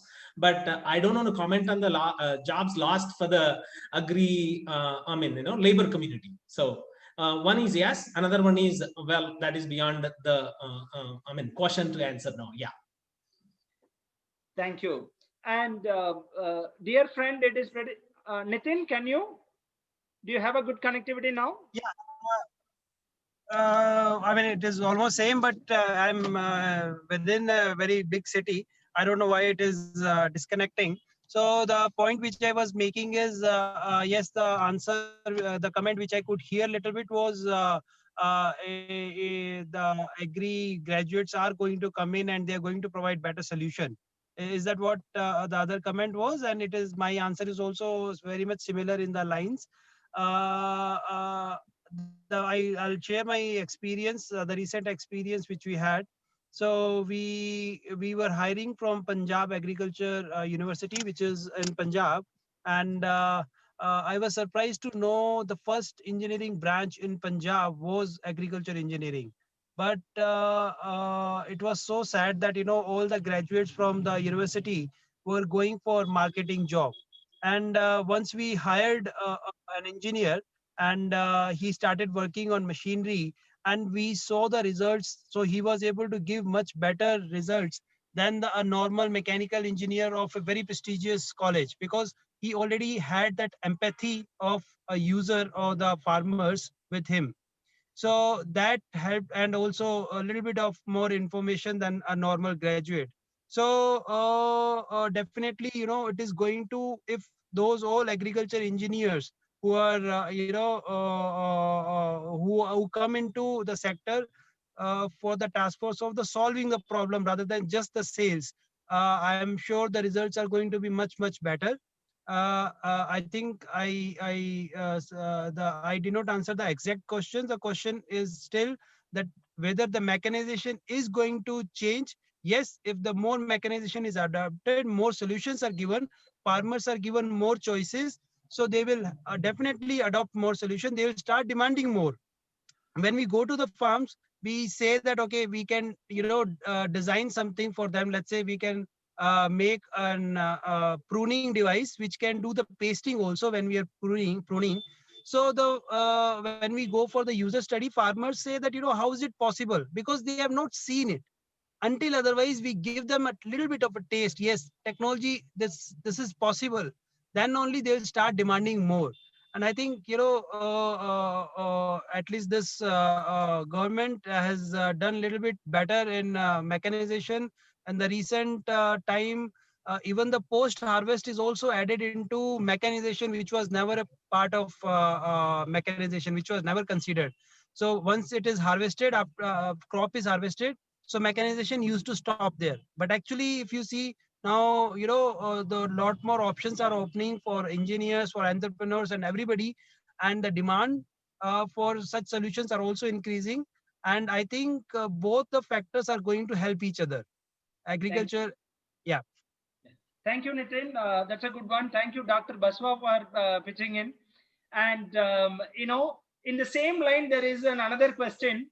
This question I would like to post it to Dr. Renuka and Sukhmit. And the question is from, okay, it is Shivashish Rao. Why non-agri-tech enthusiasts, why non-agri people, graduates are taking so much interest in agriculture when compared to agri graduates? Let us make it quick. We are running out of time. Renuka, Dr. Renuka, unmute and take it.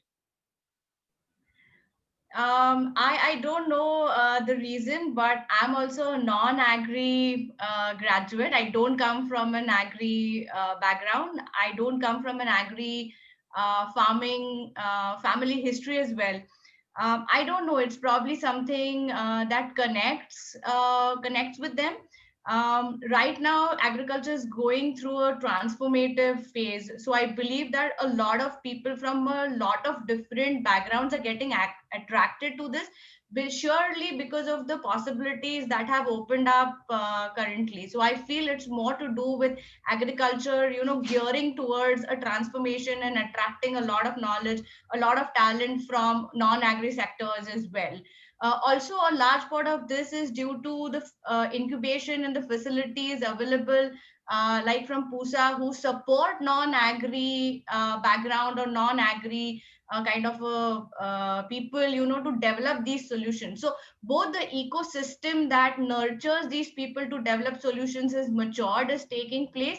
And also the outcomes can be seen, which attracts more people. So that's my take on it. Thank you, Sukhmit.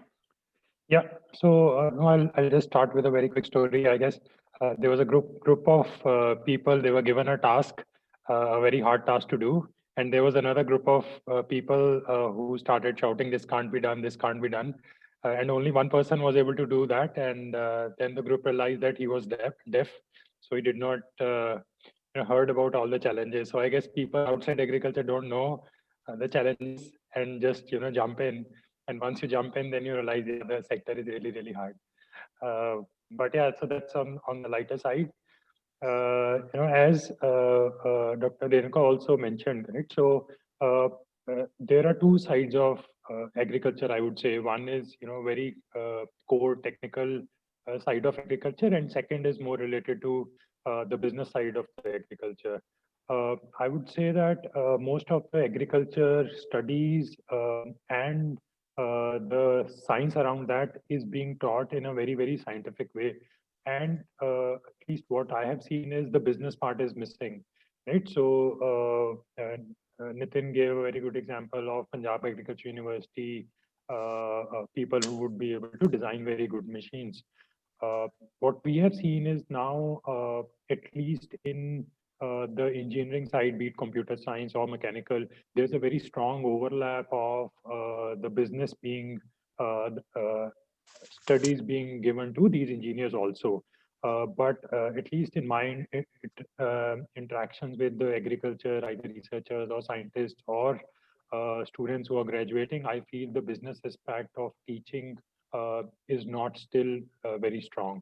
But just as a topic of Atmanirbhar Bharat, agriculture probably is the most big area which is still untouched, I would say, as far as management principles are concerned, or very deep technology commercialization has happened. So I guess that people will definitely, we will see a lot of big trend of more startups coming in and becoming unicorns in this sector.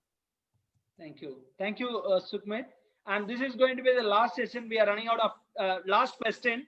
We are running out of time. We are running behind the schedule. And this question is from Karthik Armugam. He has asked, too much risk is put on the farmer to invest in agtech solutions. How to de-risk and improve adoption of technology? And this one, I'm leaving it to you. Anyone can pick, and whoever can answer it in 45 seconds can take it up. I will respond. I'll repeat the question. Too much risk is put on the farmer to invest in agtech solutions. How to de-risk and improve adoption of technology? Great. I think I should go for it. The point here is not too much investment, too much of efficiency is at question. So if we are making him invest, I think we are stretching the problem too much for him.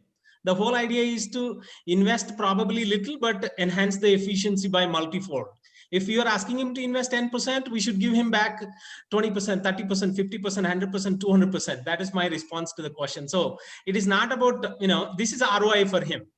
Of course, the initial investment should be, planned, managed, put it across in such a way that it should not become a capital repulsive.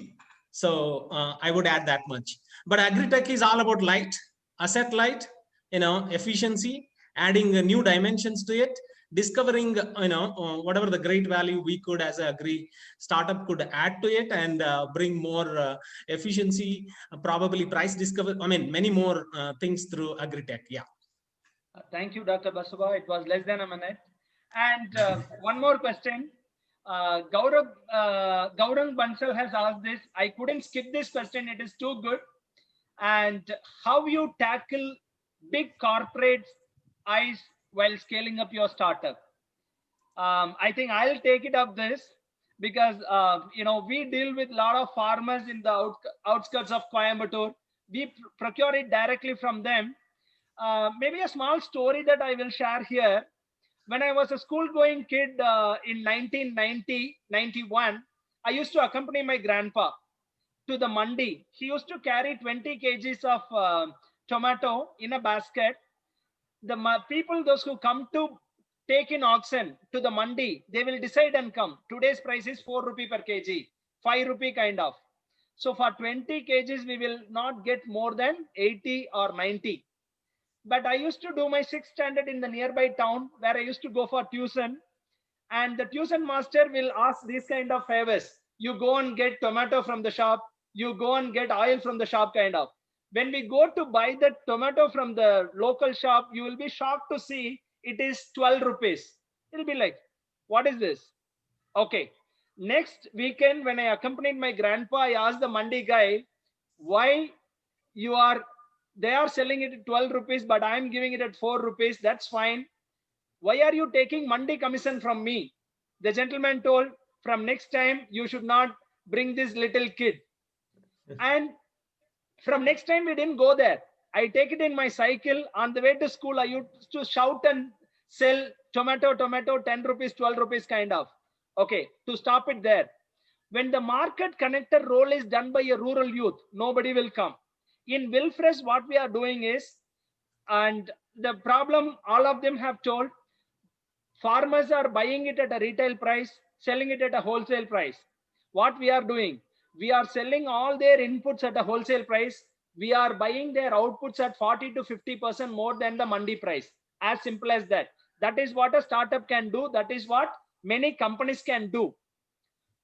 Definitely, you are rubbing the wrong side of so many biggies in the industry or local bodies. If you want to shy away or do away with that risk, involve local youth there. And Ashish was telling, youth are migrating. That is the biggest challenge. Average age of Indian farmers, it has crossed more than 50. The agri students were asking, are you stealing the agri students' job? Why non-agri people are coming in? Brothers and sisters, after agri, you come and strengthen the agri. We will support you. You are looking forward to employment. Some doctor people have to come and start a company for you, kind of it has become. So why? Viability is lost.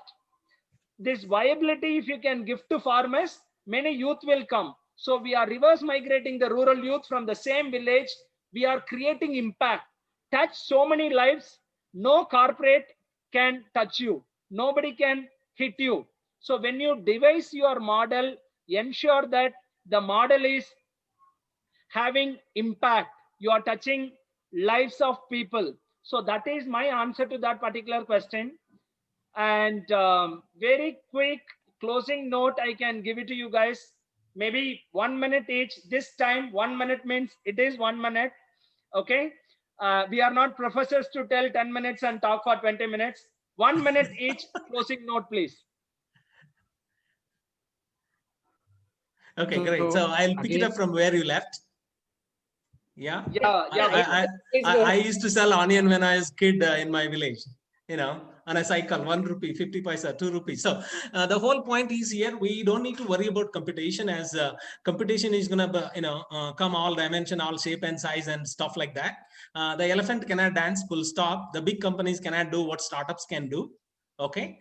We don't need to worry about the competition, but we need to worry about the value addition, discovery of that thing which is missing out there, number one. Then you work with big corporates. You don't need to shy away from collaboration. Startup should collaborate with another startup should collaborate with the big corporates, because it is about providing solutions, number one, bringing innovation, number two, adding and value, creating the value. So these are the missing points. And always, as I said, the startups, look at last last 10 years, big companies, they were like prior to that 10 years old startups.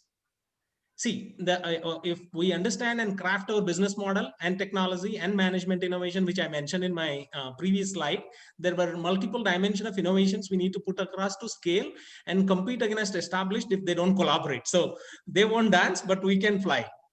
Thank you. Thank you. That's a good one. Elephants can never dance. We can dance. Ashish? Yeah. Great. So as Silva mentioned that tomato selling for 2 rupees, 4 rupees, Vasu mentioned for 50 paise. See, the scenario in India in those 40 years have not changed. Even 2 years back in Maharashtra, onions were sold for 50 paise per kg. And today, this season, in this harvest season, October, November, if you look at bajra, maize, all of that sold 30% below MSP, right? So the scenario has not changed.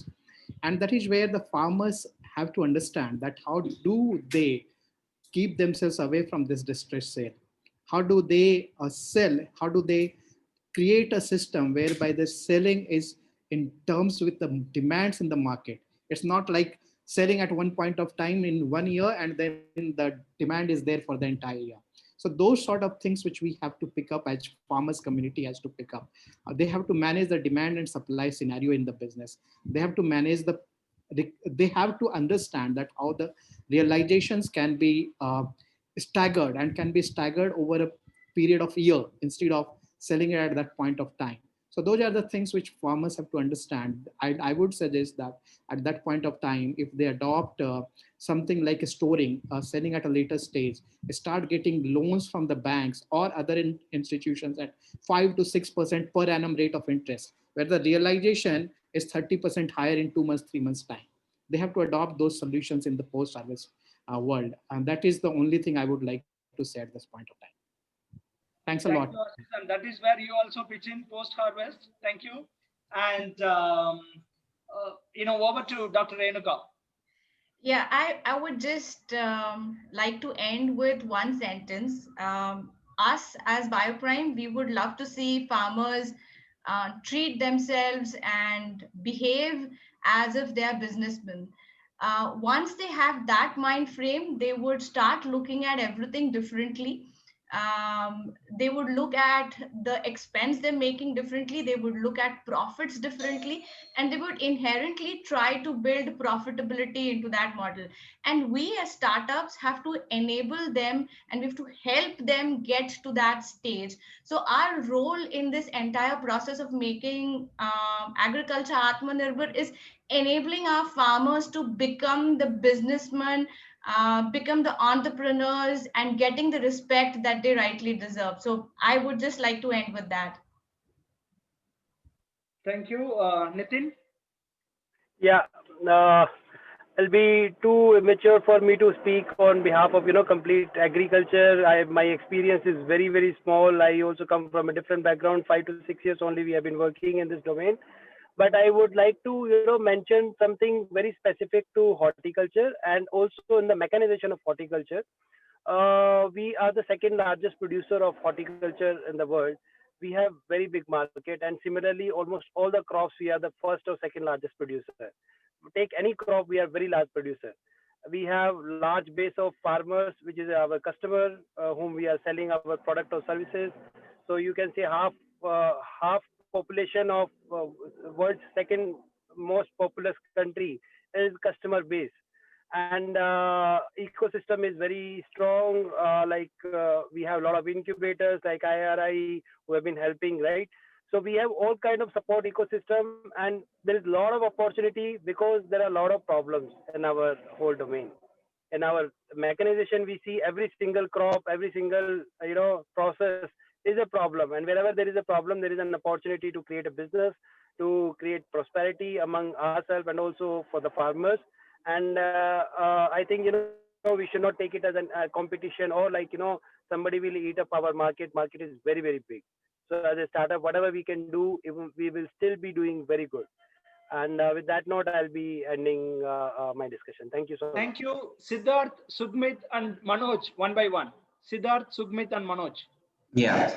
So the success of any innovative product or solution is defined by the number of early adopters we have, and we are regularly asked that why is innovation in agritech at a slow pace. When we look at new innovative startups coming in different fields like fintech and e-commerce, the early adopters are very high. They are ready to take the risk of trying out new products, maybe even by paying for it, which is what is lacking in agriculture. There was a question asked, how can we reduce the risk on a farmer to use an agri-tech product? I would take it in opposite way. We need more farmers who can try new innovative products and early adopters, which will lead to more startups taking the risk to launch innovative products. The second thing I would like to say before ending it is, we are fortunate enough to be in an industry where we need not worry about competitors at all. In the next 10 years, we are going to see 100 million farmers using internet for the first time. And we need many, many more companies and startups to participate in this industry to serve these 100 million farmers. So competition is the last thing that we need to worry about. Instead, we need more startups who should enter into this industry. Thank you, Sugmit. Yeah, thank you, Siddharth.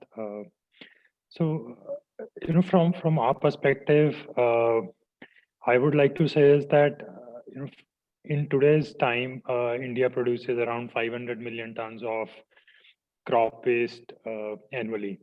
Our aim has been that if a product is called waste because its value is not being realized, our aim has been from starting was that how we can help realize farmers the value from the crop waste. We would see ourselves successful if the waste today which farmer is either throwing or burning gets transferred to a product which can give some value to the farmer. So that is on one side, our aim for the farming community. Second aim, our from the day one was that how do we reduce the pollution in India in terms of burning of fossil fuels and all. So what we want to see in the coming years is that one, farmers realize waste value out of the waste, and second, companies shifting out from fossil fuels. That is the day when we will call our success journey as being successful. Thank you. Manoj. In my opinion, as we are the largest producer of milk, so we should focus on the quality aspect of the milk so that we can meet the international standards, so that we can add more value to our milk, and then the farmer will get more at their farm gate. So there is a huge opportunity, I must say, in the field of food safety and safety tool and analytics. So with this, I just want to say thank you. Thank you, team. And with this, we have come to an end. I'll give my closing remark and I will pass it on to the organizers team. Any change in the world, it has to come from bottom up.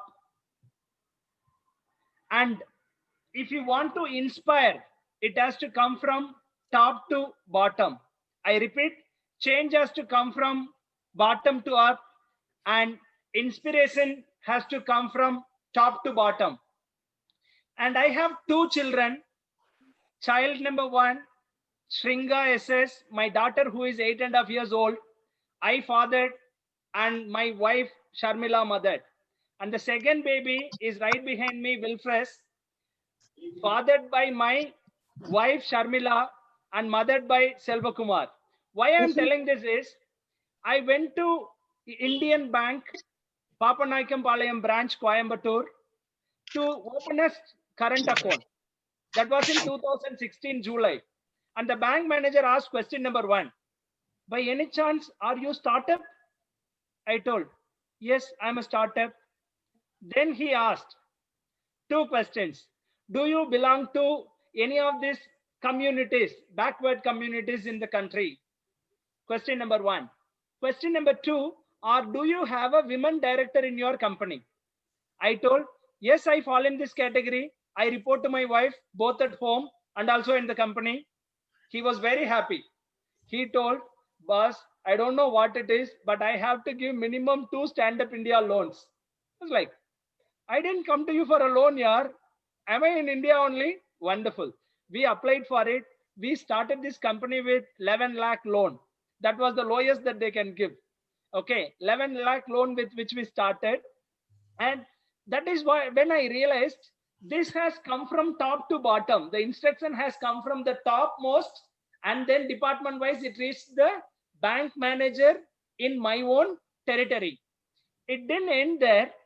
Then came 2 other moves, and finally this corona time we had a tough time, and the 20% credit line, we had a 30 lakh limit. It was a blessing for me. Suddenly, 6 lakh plus 60,000 was added. So when all these things can fall in place, I could see that in Dr. Renuka's case also, she has also taken seed from the government scheme, and many of us through Pusa Krisi. In India, what is so very easy is cribbing and crying. People who look at the problem, crib, cry, and go, they just live their life. People who look at the problem, take a pause, deep dive into it, change that, they become the saviors, they become the entrepreneurs, they solve it for the nation. That's why I'm telling again and again, people here, those who interacted with you are new age freedom fighters. So we can definitely change, impact of which we have impacted more than 100 farmers, and the government said we are going to double the farmers' income in 5 years. And we got the National Sustainable Enterprise Award in 3 years for doubling the farmers' income. We didn't do anything big. We cut down the cost of farming by 20%. We did away with super stockist, distributor, and retailer, producer to farmer directly. Then we took the produce from the farmers, took it to the customers directly, more than 1 million deliveries, giving 40% more. Mission accomplished. This can be done in small way, like only we can dance this way. All these startups, I request you to deep dive into their ideology, how they are solving the problem. And there are so many schemes which you can make the best out of. The ecosystem is at its best. More than 40,000 startups in India. We are flying high. Thank you, Team Pusha Krisi, for the opportunity. Over to you. Yeah, thank you. Thank you, Silva Kumar. So from the 2 days, it was really very interesting and interacting session. Thank you all for sharing your life experience and stories of building these startups that we are proud of. The lesson, I like the Renuka's quote, pride, give back, pride and profit back to the farmers. I think in this way, these new age freedom fighters are building this new economy and the new India and self-reliant Atmanirbhar Bharat. A special thanks to each and every person who is working these startups, supporting them, mentoring them, helping them in their journey. And also a big thanks to everyone who joined us as an audience today to hear this pool of young entrepreneurs. Thank you so much. And once again, my request to all of you to submit your application because the last date is approaching, that is 20th of January. Thank you. Thank you very much. Thank you. Thank you, Pusa. Thank you very much. Thank you, Selva, for the great moderation. Thank you. Thank you, guys. Team, thank you very much.